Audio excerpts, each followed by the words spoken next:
Okay, it's 5 after 6, so let's get underway. Welcome everyone for calling in. This is the first of a couple of calls. We'll give teams the opportunity to talk about gameplay and any questions about the gameplay and the scoring. I've got a few pages here, which is an extract from a larger PowerPoint pitch. It's out on the Ohio FTC website, and I'll show you how to get to that at the end of the meeting. But I guess my first question is, have you all got a fairly good understanding of the rules? I can then tailor it to the people who are on the line here. Has anybody watched the video at all? I think I have a decent understanding of the rules. Okay. So I'll go through a few of the scoring pages then of this, and then we can stop and ask some questions, and then go into more detail into some of the rules if there's any uncertainty about it. So so let's begin, and we'll get through this, and I'll ask. I haven't got the chat window open, so either you can interrupt me or wait. I'll ask at the end of the section if anybody has any questions. So for remote play, well, this season all of our qualifiers are going to be remote play. We still don't know if the championship will be that way, but we're going to focus just on remote play. And here for the teams, this year the teams are going to be the ones that are doing all of the scoring and the refereeing. So there's some things that we need to do. Make sure you have looked through first. And of course, there's the two game manuals. Game manual part 1, which kind of describes the robot design requirements, mechanical, electrical, and software. It also includes information about the awards. Then we have game manual part 2, which is really this year's game, and that's what we'll cover here this evening. And then the FTC forum, and that is a place, and I'll show you again how to get there if you haven't been out there already, but that's where you can ask questions of some of the game committee experts. And any of their answers would actually override anything in the manual if there's any conflict. Generally, they're more rule clarifications, but sometimes they can actually change a rule on that forum. And then there's an FTC scoring system guide out there to help you score your own remote play matches. So that's before your remote event. And then during the remote event, you're going to play this game on your own field using either a red or a blue field setup. It's like an 8 by 12 foot field you'll have. And that'll allow you to observe social distancing guidelines. Then, other than the drive team and your human, which includes your human player, you're going to assign a match manager. That could be probably your mentor, a league mentor, or a parent. Doesn't have to be, but they will oversee the official match. They'll be the ones that kind of say, start the match and review everything when the match is over. You'll also have a match scorer, and they're going to be the person you assign to actually scoring each of the matches. So they're the ones who probably want to be most familiar with all the game rules as well as any penalties. And that's why we're running these trainings this year, to make sure everybody's got the opportunity to ask questions and make sure they fully understand the rules. And then you're going to be running 6 qualification matches. And all that scoring is going to be done in the FTC cloud system. That's something your mentor will log into and get you access to. And then you input your scores through that system. And you'll be responsible for those scores. There won't be anybody reviewing them, no referees. You won't be sending videos anywhere. And you can do the scoring. You can do it on a paper score sheet, which is available on the same place as the game manuals are, or you can do it directly into the cloud system, which is probably the preferred, but you could do it on paper and then upload it later. Common question is, do I submit the best of my 6 scores that I get during the week? The answer is no. You declare your official match before you run it, and then you're committed to that being one of your 6 scores, even if the robot breaks down in the middle. That's be the one that you score. And then, as I said, no video verification is required, but we are going to encourage teams, if you're able, to share those on your matches on YouTube. This is the field you should be familiar with. I don't know what setups your teams have, whether you're a red or a blue field, but if you have a blue field, it will be a mirror image to this. You don't need to have the glass walls or boundary, but it helps in case rings roll out, you'll be running around and having to put them back in. But you can make, you can use Andy Mark field walls, or you can make your own walls. And these walls will be about 12 inches high. And just to be clear, if any of you, I think 8 to Automate, you're new to FTC this year, so make sure you're familiar with some of these terms. They're a little bit different from FLL. And so one of the things to make sure is that an object that crosses into an upwards vertical extension is inside the area. So anything like these zones here, the tape classifies as in. And if you define something as completely in, your robot or the scoring element has to be fully within the red square here, including the square. Any taped lines are part of these part of the zone. And if something is in, it means it can be part in, part out.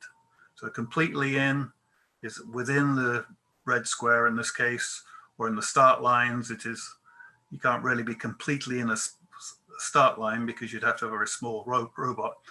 But completely in is within an area, and in is breaking the plane of an area. So this is your field that you'll be playing on in your remote events.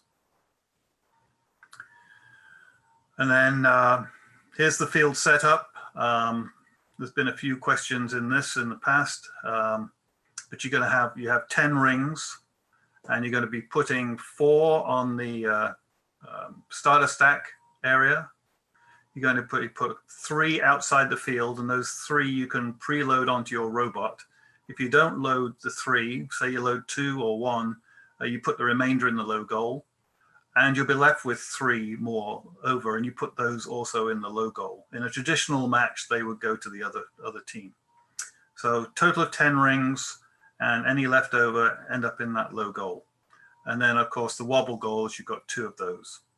And then make sure before you start the match that these power shot targets are in the forward-facing position. Let me see if I can, I think I've got a mouse. Can you see my mouse at all? Can I? Yes. Okay, good, good. So I wasn't sure if it was shown before. The power shots target over here. Make sure the royal, it's probably easy to forget. You're probably, everybody when the field, setting up the field is putting the rings out and the wobble goals, but maybe forget to put the targets in the right position. Then robot setup. So when you're ready to start the match, you're going to bring your robot onto the field, and it can be placed in any way around, as long as the robot is in a start line, in one of these 2 start lines. So that means the robot itself, the physical robot, must break the plane of this line. And it can break it by, you know, you could be right in the center of the line, or you can put it right on the edge of the line. It's up to you. And also the robot must touch the wall at the edge of the field. So once you've set it up, you can then preload one of the wobble goals. And preload this year, the definition is that you can have it sitting on the robot. You can have it just touching the robot. So as long as the wobble goal is in touch, is in contact with the robot, that's classified as preloaded. And you have to do that with the wobble goal. Then you have the option of loading 3 rings, up to 3 rings on your robot which you can obviously launch into the goals later on in the game. And after you've done all that, you will drive team. You'll select the op mode on your Android station, your phone, and then if you have to, you can also initialize the robot if it needs to change position so it can meet the 18-inch cube requirement. And again, the robot must touch the wall, must break the plane of the start line. Then you're going to feel, once everything's set and you put all your hands are off the phones, your driver station, you put it down, you'll communicate that to your match manager. At that point, you'll randomize the field, which this year, what that means is you're going to have you're either going to throw die or use the FTC scoring software to tell you how many rings to put on the starter stack. You said originally you will have 4 rings there, so it may be that you roll the die and you get 9 here on the die, and sorry, a 3, and you would leave the 4 rings on that spot. Otherwise, the other random number could be leaving 1 ring or taking all the rings off. And any of these rings that are removed will go into the low goal. So any questions at all about the setup? Are you all clear on how to set your robot up? I have a question. Yeah, you said it was required to have 1 wobble goal, right? On the setup, right?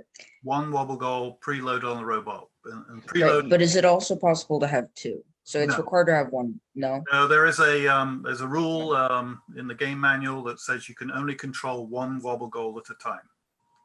Okay. And it's similar to the rule that you can only control 3 rings at a time. Right. Okay. Okay.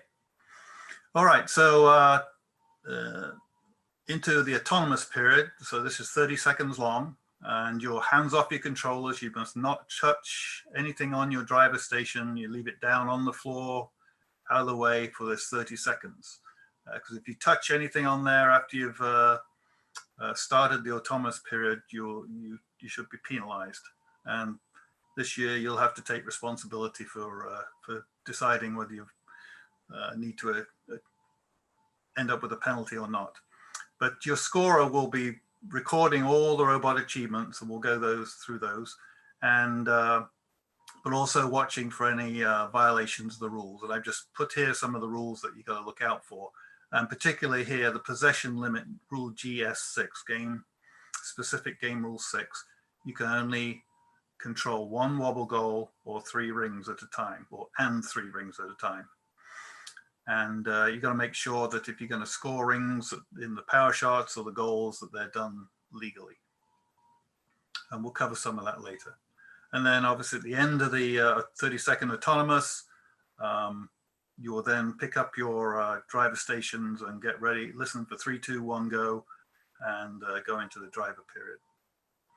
And in your remote setup, you probably want 1 person focused on scoring all the achievements, and maybe somebody else who can look out for doing anything wrong or any penalties that may be incurred. And then at the end of the match, the person who's watching the penalties can communicate anything to the scorer before you submit the final scores. So here are the 4 things that your robot can do in autonomous.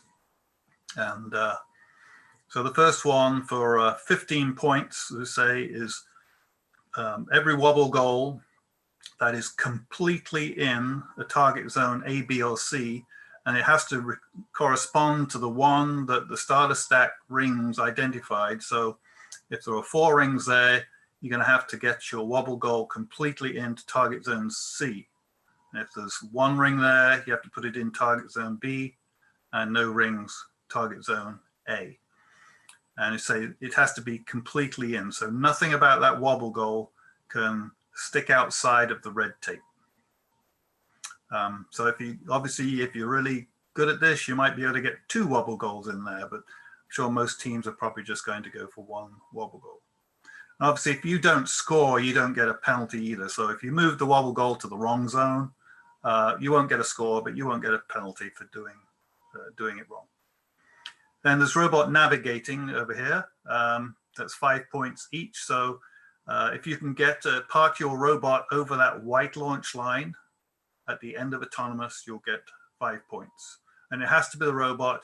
It can't be like a ring that might be just sticking out and crossing the line. Something on the robot actually has to be crossing the white tape.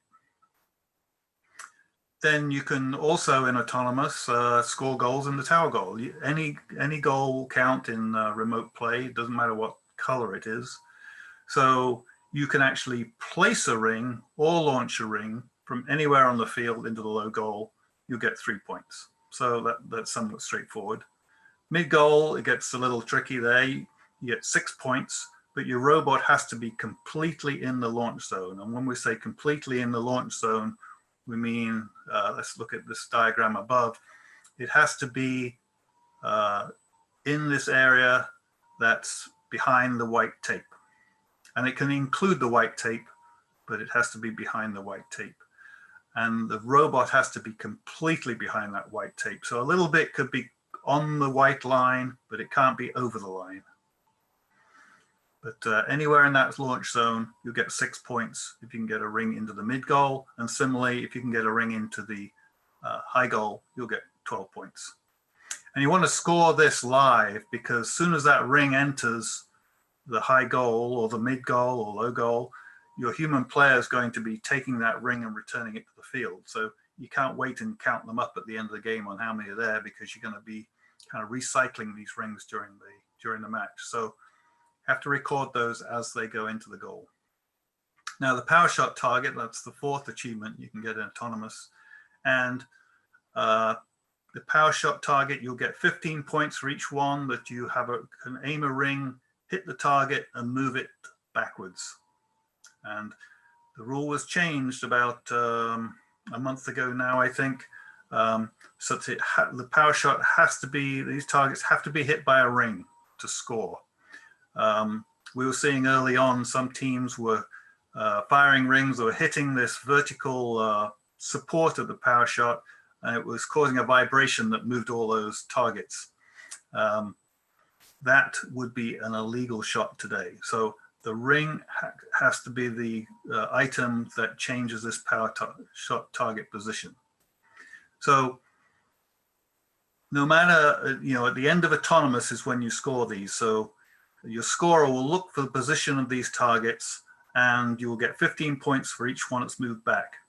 Now, if one of those moved back was illegally, in that it was, say it was indirectly hit, it hit this vertical bar and it moved the power shot back, you still get the score, but you will also get a penalty of 30 points, which is a major penalty. So you really get negative 15 if you illegally score the power shot target.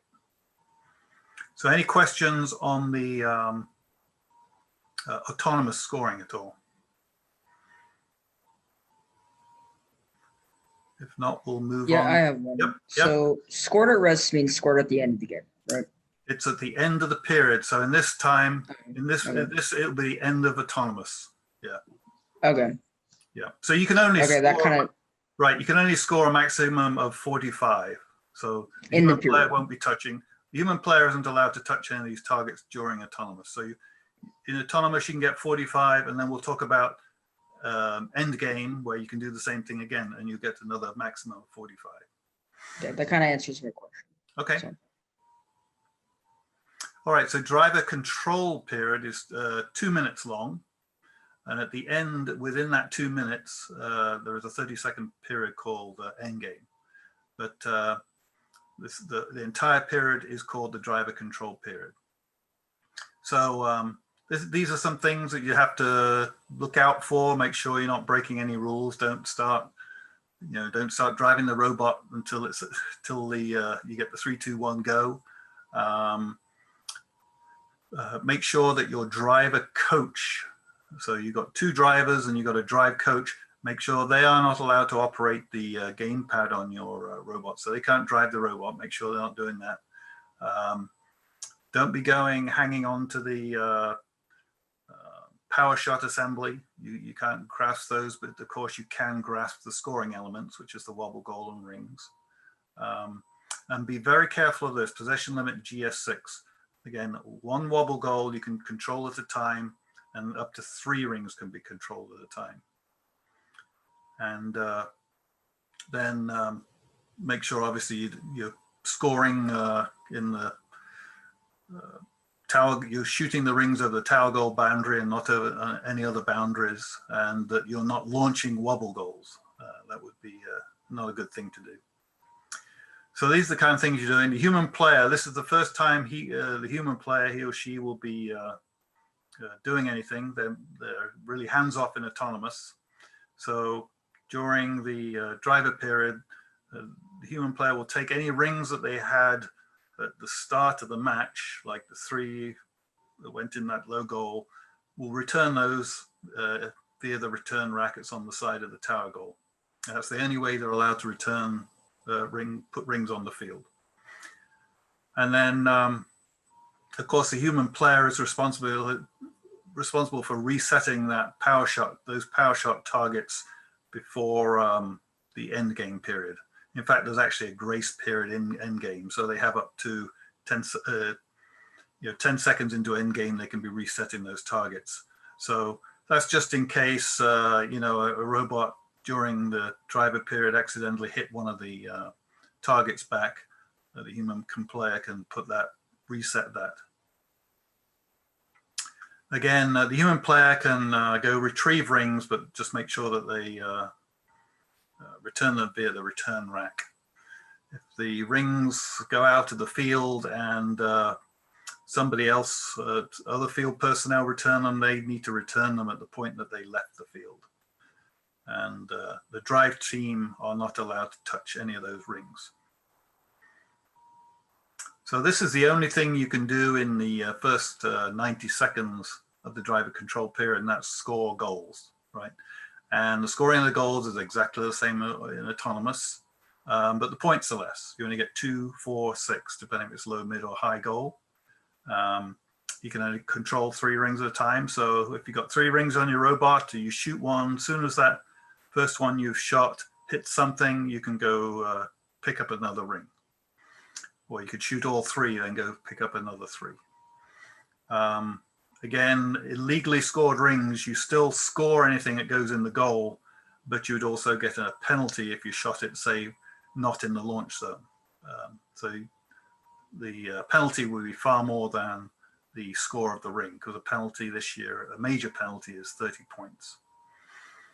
And to counter score, they must enter the goal and basically go out the back. If they, for some reason, jump back out onto the field, you can't call it scored. You just have to go collect that ring and try again. And that's really all you're going to be doing in the first 90 seconds of driver control. Then in endgame, so there's 4 things you can do in endgame. Wobble goal delivered to the start line. So again, to be eligible to score this, a wobble goal, one or two of the wobble goals must be either in, and it doesn't have to be completely in like autonomous, they only have to be in a target zone, so either A, B, or C, or not in the launch zone. And not in the launch zone means it must be completely outside the launch zone. So anywhere on the, from the tape line to the goal. And this time it would not include the tape because it has to be completely outside. So if your wobble goal is in any area that's not in the launch zone, or if it's a target zone, so it could be target zone A, is permissible anywhere in that area, even though it's not, even though it's in the launch zone, it is, if it's in the target, that's the acceptable position for a wobble goal to be able to score 5 points. And then all you have to do is basically get your robot to move the wobble goal to one of the start lines. And they don't have to be in separate start lines, they can be in any start line. And it just has to be some portion of the wobble goal just intersecting the plane of that line. So that'll get you 5 points. Or you can take it to the next step and you can go wobble goal delivery to the drop zone. And here, instead of taking the start line, the rules are the same. It has to be, completely outside the launch zone or in a target zone at the start of end game. And you have to take it all the way down and put it over a 12-inch high barrier. Now that could be an Andy Mark perimeter, or it could be a homemade barrier that's 12 inches high. So you put it over that and drop it over the wall anywhere in this area. The drop zone is kind of undefined. It's just anywhere over the back, over this front wall. And you get 20 points for that. And then wobble goal rings. So in endgame, and only in endgame, can you start putting rings on the wobble goals. And for everyone that's completely supported by a wobble goal, or by a ring that's also on a wobble goal, we'll get 5 points. And the wobble goal doesn't have to be upright, but that's probably the best way to put the rings on. You cannot put rings on a wobble goal that's in the drop zone. So if you're going to put rings on the wobble goal and try and also score the drop zone, do it before you put it over the barrier. Again, all of these are scored at the end of the match, so there's no kind of live scoring here. And also to remember, you can still be shooting rings into the goal if you don't want to do any of these end game achievements. And then the final one is the power shot target, just like in autonomous. If you can get a direct hit on these targets with a ring, you'll get 15 points. So that's the basic score. Oh, just something I will put a note in. There's a common question in one of the forums, because if you start an end game task before the last 30 seconds, that task will not count. So if you started putting a ring on a wobble goal, you wouldn't be able to score that ring on the wobble goal if you did it before 30 seconds. But what you can do before the end game, you can actually move your wobble goals into these target zones A, B, C, or into this area that's outside the launch zone. So if you have a couple of wobble goals, for some reason we're up here in the launch zone, before end game, you can move them into those zones or into the area outside the launch zone. It's just that as long as their position is in there, then they will be eligible for scoring the scoring achievement of trying to move them back over the start lines during end game. And then obviously the match ends when the buzzer goes. You need to stop that robot before the buzzer ends. They made the buzzer in the software a little longer this year. So at the beginning of the buzzer, you're expected to stop your robot. And by the end of the buzzer, it better be stopped. Otherwise, you could get a minor penalty for a late stop. And then you'll start then and finalize all your scores. You'll add any penalties to your score. And then the match manager will signal you to go get your robots off the field, and you will submit your official match score. So that's really the summary of the point scoring. Are there any questions at the moment?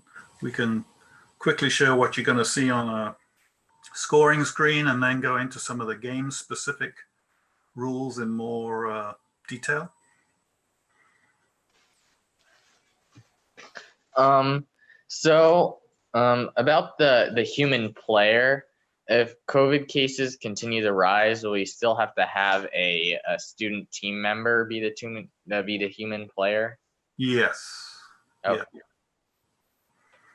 And they would, and you do obviously need a human player so they can put the, what I would recommend is yeah. So it can't be a coach. Right.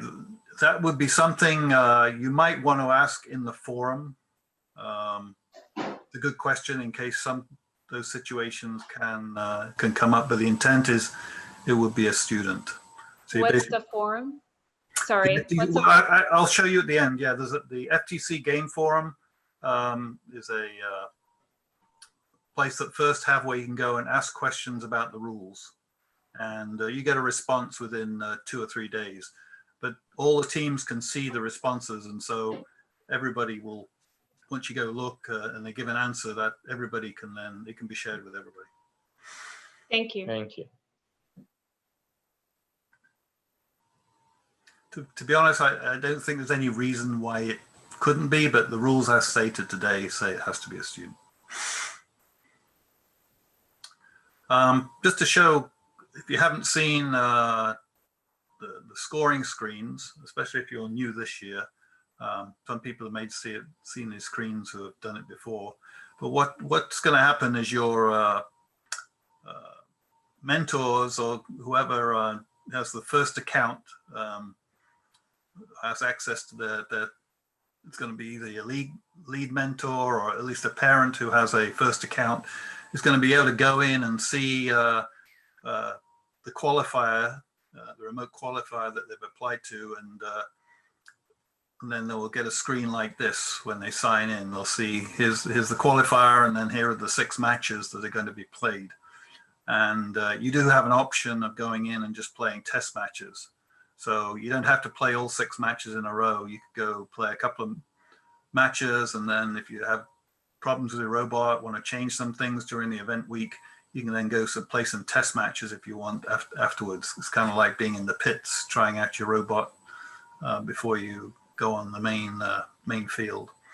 But you'll have the yeah. Sorry, is this a browser-based app or is this a Yes. iPhone app?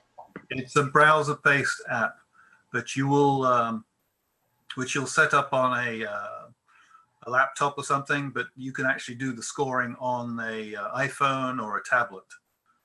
All you do is log into an IP address.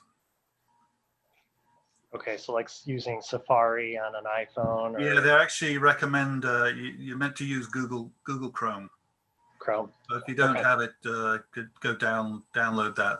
They know that that's at least compatible. Generally, I've found even Microsoft Edge, which I kind of use, that's compatible because it's using a Chrome type code. So you'll go in and say match 1, and then up comes a screen. This is where you do your randomization. So when your robot's set up, you'll click on show the random here, and it will tell you how many rings you got. Or you can, if you don't want to do that, you can, if you're using paper, you can just go throw a die, and depending on the number, it will tell you how many rings you want to put on the starter stack. I say that's telling you which zone, A, B, or C, you're going to have to move the wobble goal. And then once you've done the randomization and you have the 3, 2, 1 go, the autonomous screen pops up. And this is where you will score your goal achievements or power shot targets and the wobble goal delivery into a zone. So you'll either be clicking delivered, because there's 2 wobble goals, or obviously none if you don't accomplish that. With the power shots, you're either going from up to down if you're successful. And then obviously the goals, it's how many goals you score with the rings. And then here's the robot navigating, which is getting your robot to go in the launch line at the end of autonomous. And then you can add any penalties. These penalties can actually be added at the end of the match, so you don't have to worry about making sure you've got that in your first 30 seconds. And then quickly, within 8 seconds, you're going to go from this screen here to the one over the right here in the driver period. Very similar screen. You're just going to be clicking pluses and minuses. Here you got the drop zone. You've got the wobble goal. Is it on the start line? Is it on the drop zone? Is it not there at all? So obviously the defaults are all 0 score positions. So this is what you will see. So you could be scoring it on a laptop, or you can score it on a say on a tablet with the browser. And all the instructions are in the FTC scoring manual for teams, and I'll show you where that is later. And here's a final review screen. So during the autonomous and the driver, you'll see those 2 individual screens. And once the match is over, you can go and review everything before you submit the final score to the cloud. And again, fairly straightforward. So you just take your time, making sure your scores are right, because once you've hit that submit button, you can't go change them. So that's the kind of screens you're going to see. Just a few things, just a few rules we'll hit on here. You know, S2 is one that's called out during the match. S2 is robot extension. So the robot isn't allowed to extend outside of the field. There's only two places they can go. You can extend into the low goal. If you're placing a ring into the low goal, that's the only, you're allowed to, the robot can extend and put the ring into the low goal. And then the wobble goal in end game, the robot can extend over that front wall to put the wobble goal in. Again, you can't extend and put a ring over a wobble goal. The ring would have to be on the wobble goal already. But if you're, say your robot, so you had a stand with your driver station was on or something, and your robot swung around and hit that stand, you would get an instant major. You should assign yourself a major penalty. And this is kind of a safety condition. Now, in general, most of the game elements are actually within the field, but this year you've got the tower goal and the power shot assemblies outside the field. If you strictly read the way the rules are written, if you hit that with the robot, the tower goal or the power shot bars or even the netting, you would also get a penalty. But they kind of said in our game committee meetings, kind of ignore that this year's special. So if you inadvertently contact with the pole that's holding the net or the vertical power shot bar with the robot, and it doesn't do anything, like it doesn't change the targets or anything like that, that would be classified as inconsequential. So don't be careful around those game elements, but don't penalize yourself if you touch it. And then, you know, the game specific rules, we'll quickly go through these. This is the one we just talked about. You can obviously extend into the low tower goal to put your ring. And then you can extend over the wall here, over the 12-inch barrier to put your wobble goal into the drop zone. And stop me after any of these GS2s as we go through here. If you got any further questions on it. So human player, you can go anywhere in this zone, but in remote play, because there are probably going to be less people in the room, and you don't really have game officials and lots of field resetters to go get the rings, the human player can go collect some of the rings if they're close by. You know, we don't want the human player running around down to the drop zone to collect the ring that fell for some reason over the wall. Leave that to some other person in the room other than the drive, but not the drive team. But this human player can leave, but they must return the ring through that return rack. Say grasping of score on it, just as saying this year that the wobble goal and the rings are, the robot is allowed to grasp those, but they can't grasp anything else. You can't grasp the field perimeter, you can't grasp the tower goal or the power shot. And then here are the things that the human player is going to do. So if the human player does something wrong, it will be a minor penalty after one warning. And the warning is not per match. The warnings in general for the rules are once in the tournament. So in your case, it would be once in the 6 matches. So the first time they did something wrong, next time it will be a minor penalty. So obviously a human player cannot introduce rings onto the playing field before a driver control period. And that includes not putting the rings between the end of autonomous and the beginning of drive, that 8-second break. They should still not put rings on the field. And there was actually a video out there from, I think, St. Petersburg in Russia, where they had human players put in the rings in that break when people are picking up the controllers, getting ready for the driver period. That is actually not allowed. You have to wait for the robots to start moving before you can put the rings on the field. So they must use the return rack. don't store the rings. You should try and get them back onto the field as quickly as possible. In remote play, it's kind of more of a disadvantage for holding on to rings. But if in alliance play, in the traditional, we had other robots on the field and you were holding rings, that wouldn't be fair to the other teams if you were hoarding rings for yourselves. Human player can't extend inside the playing field boundary, so make sure if they're removing rings from the goals or moving the power shot targets back, that they don't cross over into the field. They have to do everything from behind the field. And that's more for a safety concern.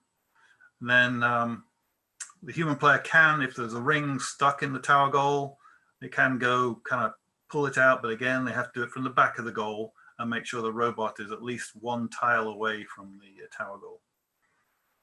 And the human player can hold lots of rings at a time. They just only put one into the return rack at a time because that's about as many that will fit.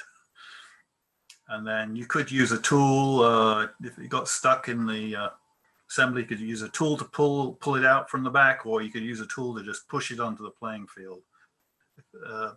There's a game, the assembly guide has been updated. It says if you're having struggling, I know there's some little tabs inside those return racks that can somehow block the ring, but you can, if you're having a problem with that, you can use tape to try and make sure the tabs are close up against the inside of the wall of that return rack. And then here's one that's common every year. Don't touch the robot or the driver state after start a stack randomization. So once you're committed to the randomization process and moving forward in the match, you cannot touch your driver station other than to start the autonomous period, where you just press the button in the middle, and you can't touch the robot. If you do, you're not going to be eligible for wobble goal delivery. Then here's the possession rule. This is always a tricky rule each year, but you can only carry 3 rings at any time. Carry or push a total of 3 rings. If it's once you've launched the ring, it's still in control, even if it's in the air. Once it makes contact with something else, though, it becomes out of control, and you'll be eligible to go pick up another ring. So there's try to describe here, plowing through any quantity of rings is allowed. So if there were some rings on the floor and you were trying to get from one side of them to the other, and you came into contact them, you weren't intentionally trying to move them, that would be called kind of plowing. And that is not possessing a ring. But if you were directing some rings somewhere intentionally, that's called kind of herding. And that would be something that's in control. So if you were herding 4 game elements, 4 rings, that would be a penalty. And you get immediate minor penalty for each ring above the 3 that are allowed. So if you had 4, it would be 1 minor penalty. And if you were still continuing to move 4 rings, you get another minor penalty for the 4th ring after each 5 seconds. And if you were to score, and you had with 4 rings on the robot and you scored with 1, you get another minor penalty. So you can get a lot of penalties for going above the limit of 3 rings or 1 wobble goal. We'll cover that wobble goal in the next page. Again, another thing you cannot do is you can't control or possess a ring before it's been supported by the playing field for law. So in other words, the human player puts a ring into this return rack and it drops straight onto the robot, you get a minor penalty. It has to touch the floor before the robot can go contact it. And if you do it a second time, you're going to get a major penalty. And then any ring that's on a wobble goal, and this really more applies into endgame, is exempt from the possession limit. So you could have 10 rings on a wobble goal, and that wouldn't count towards your limit of 3. Again, something else to be aware is, this has been there for a couple of years now, So if a ring should accidentally fall on your robot, say even if it was another robot, or launched a ring, it hit the goal and fell onto your robot, and you were already carrying 3, that fourth one you would then carrying a fourth one, so you get an instant penalty. So make sure that your robot is designed such it's very easy for a ring to kind of deflect off it, and it doesn't kind of land inside it, because you'd never be able to get rid of it, and therefore you'd limit yourself to only being able to maybe carry 2 rings for the rest of the match if you got one stuck in your robot.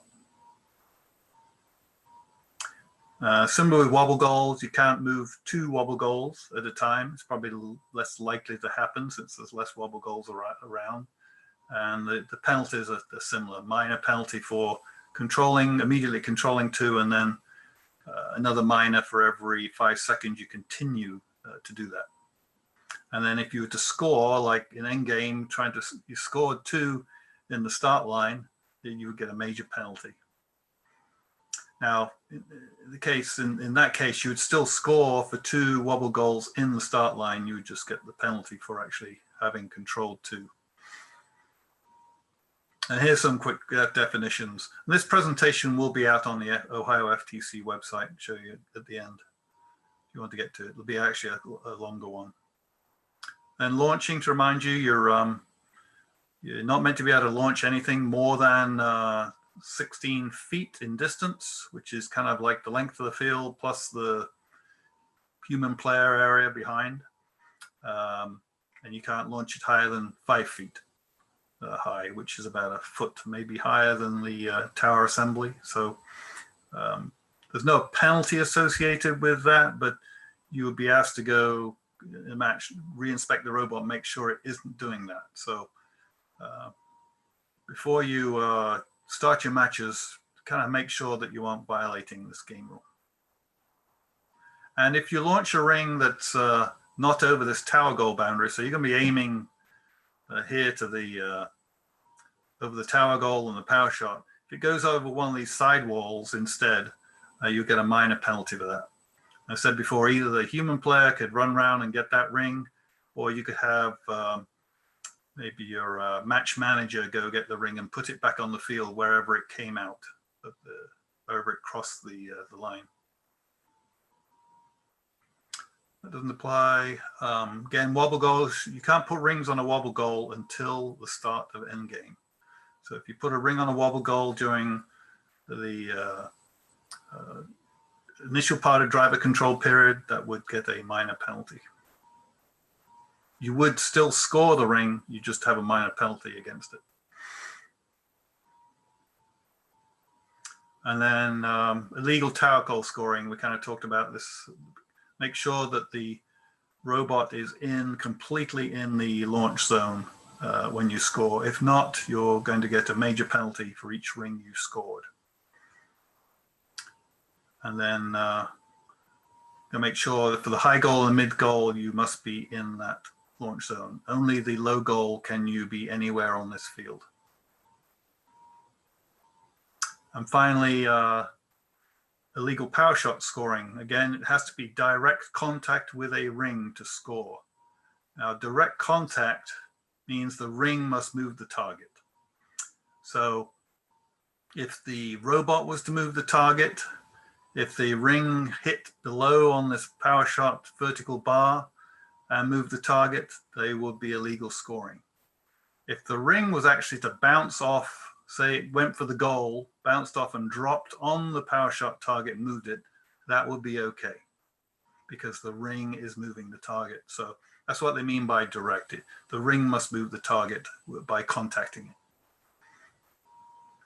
And again, you will score the target at the end, the position of the target's at the end, but you would also accumulate penalties if it was an illegal launch.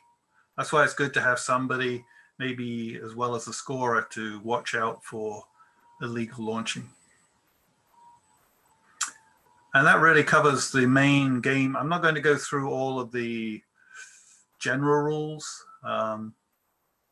You can obviously do that for yourself, or if you've got any questions about them, ask me. Just cover here some of the game material that's out there. So on the first website, you can go look at the FTC scoring system guide. That shows you how you're going to do that web-based or cloud-based scoring on your tablets, and maybe set up a timer maybe on a laptop timer screen. And then also there's the remote event scoring for teams. So that's a video version of the training manual. So there are 4 short videos saying, how do I set up my laptop and my tablet for doing all of this? And how do I do the scoring? So there's some great videos put out by FIRST. These videos are maybe like 5 minutes each. And you always go back there and check them. Then there's a series of webinars. It's kind of like the meeting we have this evening with the FIRST game experts. Have Q&A sessions once a month. I think there is a couple next week on gameplay and on scoring. So hopefully your mentors have, or even yourselves have received email blasts from FIRST saying when those calls are. They're another great opportunity just to, if you have a question, just call in and they'll answer you there and then. And then they also, those webinars, if you're having trouble with your robot working, they have some technical troubleshooting sessions as well that you can call into. And then on the Ohio FTC website, we have the long version, should I say, of what we're showing here tonight. So a longer version of this will be out there for you to look through. I put together as a 25, 30-minute video walkthrough of the game from start to finish. Kind of a video description of what's in this PowerPoint presentation tonight. And then there's a quiz out there. If you want to, once you think you're ready to go, there's a 20-question quiz you can go take. Very simple. You can take it as many times as you want, and it'll tell you whether you obviously got the right or wrong answer. It'll tell you what, so you can keep doing it until you get 100%. And it's totally anonymous. Nobody's going to know who did it. So it's very similar to what a referee would take as a part of their certification test. So probably take you about 5, maybe 10 minutes is the most to go through those 20 questions, just multiple choice. So go test yourself. And then this recording session will also be out there if you want to go back and listen to it again. Or if somebody who's on your team wasn't able to make it tonight, they can go out and listen to this. Let's see, and here is the, if you haven't been out to the Ohio FTC website, this is the address up here that will get you to the team resources page. But fundamentally it's WPAFBSTEM.com. That's Wright-Patterson Air Force Base STEM.com. And if you just went to there, you would see a lot of programs, and you can drill down and find the FTC one. But here there's a page of all the team resources put together this year to help support you with your remote events. We've got the ones that are out there with FIRST, so it's the game season materials and other information provided by FIRST.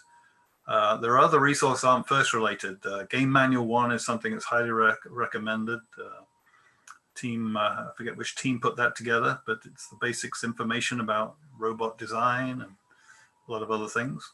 There's some FTC tutorials out there as well. And then on the remote resources, we've got things to help relative to COVID. There are the team training resources, of which we've got tonight's, what we're talking here, Ultimate Goal Game Rules Training by FTC is out there. And there's a lot of YouTube videos, which we include the training session from tonight would be out there, as well as workshops that students put together at kickoff. And there's some training sessions or information sessions for team coaches as well. So this is another way of getting to all of the information for teams this year. And that's really all I have. So we can use the remainder time, if any, to answer any questions you may have.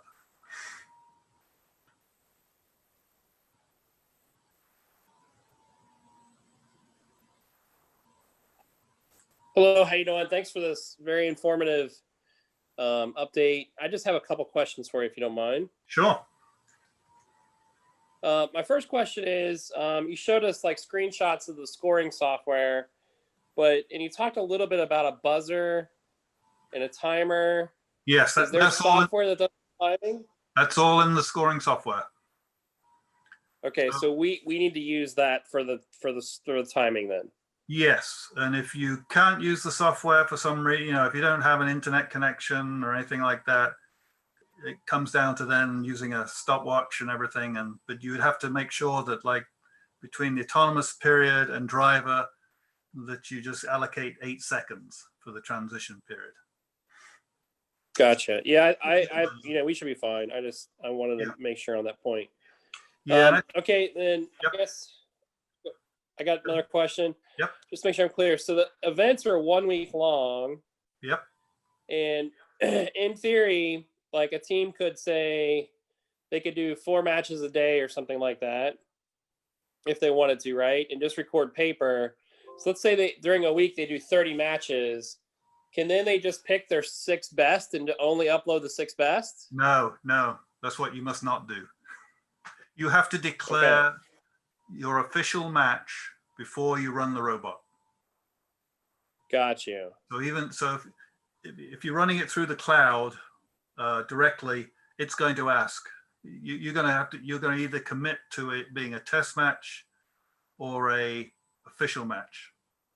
Now, if you're doing it on paper outside of the system, then it becomes everybody's on an honor system here, right?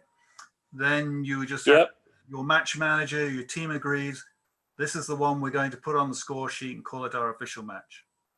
And then at the end of the week, before the period's up, you could then manually go into the cloud and up and add those scores. Okay, great. And then my last question is, it's great to have the recording. Is there a place you're going to put the slides too as well? Because the slides are very good. Yes, these slides, actually there's a long version out there already, but these slides will be out on that. Let me just go back to it. So they will be down here on the trainings. The video will be under training sessions, but the slides will be under this Ultimate Goal Game Rules Training by Ohio FTC. Okay, so thank you. There's a version of this out there already, but I will be updating it to add a couple of pages from the session tonight. But all the pages that were shown tonight will be out there under that team training. Okay, thanks. I had another question about the scoring system. Is that only available during the week of the tournament? Or is that, if we wanted to use it to practice beforehand, is that available? I believe, and that's the problem, I don't have access to that because I'm not a team mentor. They're the ones who will have to sign in, but they should be able to go in, I believe, and sign into their account. And there is my understanding is they will then see something that has test matches and official matches in a menu. So in test matches, they can just go, well, actually it's events and then test matches. So if they're going to actually compete in any event they've signed up, they would click on the events button. But I believe there's a button that just says test match. And therefore it's available. It's like available now.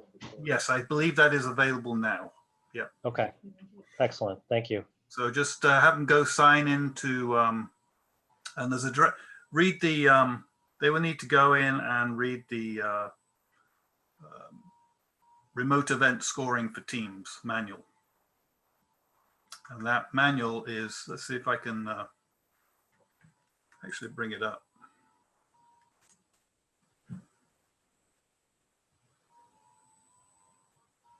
Well, that's the, these are the videos. Can you see my screen? So these are the 4 videos that show you how to do all of the scoring. They're all 4-minute videos that step by step. And the first one I think is how you log in. And then if we go back,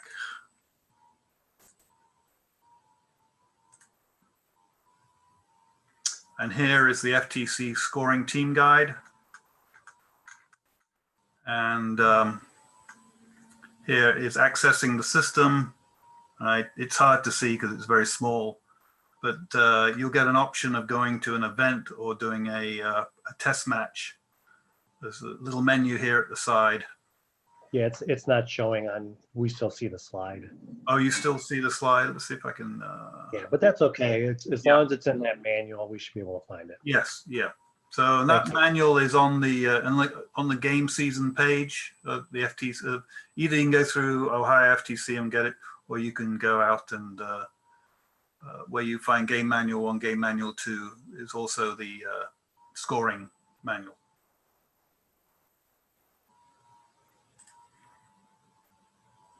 What is the total amount of points you can earn from the power shot targets, like in total throughout the entire match? Well, you would be having 45 points. I think it's 15 points each in autonomous, and then 15 points each in the driver control period. Okay, and okay, well, that answers my question. Yes, power shot target 15 points each. So 90 points. And just to, if you're unlucky enough that everyone was illegally scored, which is you take 30 points off, you get minus 15. You cannot, at the end of the game, at the end of the match, end up with anything less than 0. However, it will carry all those negative points through just to make sure. So if you ended up with minus 45 at the end of the match, you would just say, hey, your score is 0. All right, thank you.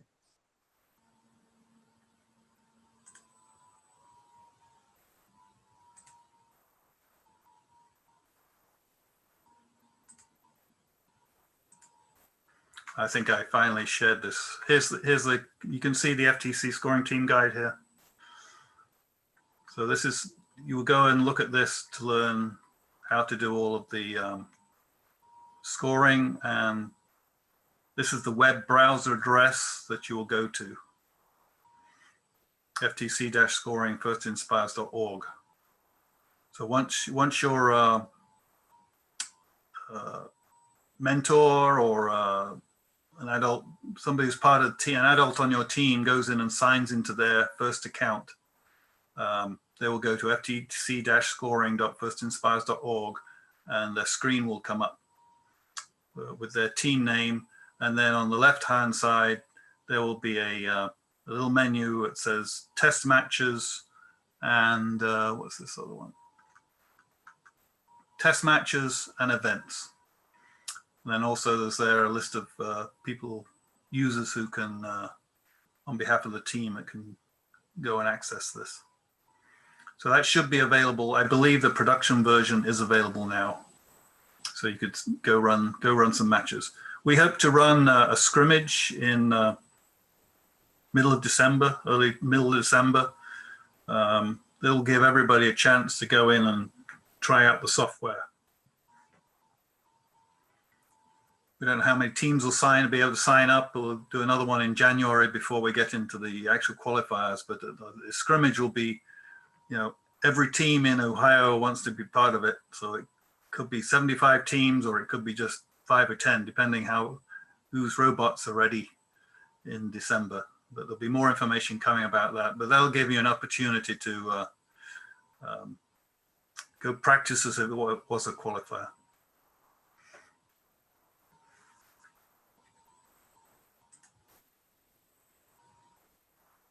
Thank you. Okay, any more questions? I don't have any more. Thank you. Oh, I did mention, let's see. Did I cover the FTC forum? I'm not sure if that was in here.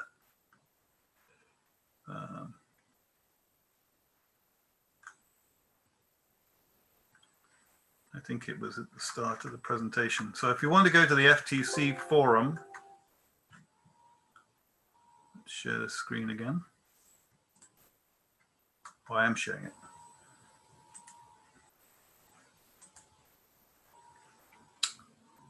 Forum answer. Oh, I just put the link into the forum to answer the questions. But if you go out to the game season page, And every Thursday they will update this document called Forum Answer Questions. If you go out there every Thursday, they'll update it, and in there will be a content of all the questions or answers given to teams that were had questions, whether it's about the game rules or judging or field setup. That'll all be out there. And the link to the game forum itself, again, you could go to that Ohio FTC team resources page and click the link from there. All right, thank you. All right, if there's no more questions, we'll do this again in a couple of weeks, but if something on your mind, my email address is on the homepage at the Ohio FTC page. I say if you've got any questions you'd really like formal answers to, I suggest going through the FTC forum. You can ask a question. Your team lead mentor, your lead mentor will have the login information that you can go ask your question. And you can ask the question anytime, but it probably won't be answered till like somewhere between Tuesday and Thursday in the week, because the game committee is typically working competitions during the weekends. So thanks everybody who could attend, and hopefully you have a great season, and we hope you'll all be involved in the scrimmage in December. And more details will follow on that. Thanks everybody. Thank you. Thank you. Thank you.